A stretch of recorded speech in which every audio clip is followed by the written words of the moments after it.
ஹைதராபாத்தில் ஒரு middle class குடும்பத்தில் பிறந்தவர். அப்பா டெலிவிஷனில் ஸ்கிரிப்ட் ரைட்டராக இருந்திருக்காரு. படிப்பில் ஆர்வம் குறையும் போதெல்லாம் உனக்கு செலவு பண்ணுற காசெல்லாம் வேஸ்ட்டுன்னு சொல்லும்போது என்னை ஆக்டிங் ஸ்கூலில் சேர்த்து விடுங்க, நடிக்கணும்னு சொல்கிறாரு. பையனோட ஆசை தேட்டர் குரூப்பில் சேர்த்து விட்டார். ட்ராமாவில் நடித்தார். பெருசாக வாய்ப்பும் கிடைக்கல, காசும் கிடைக்கல. வாய்ப்பை தேடி ஒவ்வொரு ப்ரொடக்ஷனுக்கும் ஃபோட்டோ கொடுத்து அலைஞ்சாரு. ஆனால் கிடைச்சது என்னவோ ஏமாற்றம் தான். 2011 ரூபிலா படம் மூலியமா சின்ன சின்ன வாய்ப்பு கிடைக்குது. ஆனால் அங்கீகாரம் கிடைக்கல. அடுத்த 4 வருஷமா இவர் படாத கஷ்டமே இல்லை. கிடைக்கிற வேலையெல்லாம் செஞ்சு அந்த காசுல ரூமுக்கு ரெண்ட் கூட கட்ட முடியாம திணறி இருக்காரு. 2015 எவிடே சுப்பிரமணியம் படத்துல நடிச்சாரு. படம் சூப்பர் ஹிட் ஆகுது.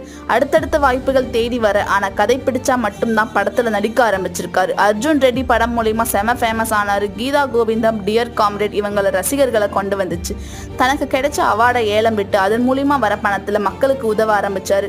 புதுசா வாய்ப்பு தேட ஆரம்பிச்ச இளைஞர்களுக்கு வாய்ப்பு தர ஆரம்பிச்சாரு. திறமை மட்டும் இருந்தா போதும்னு உயர்ந்த மனித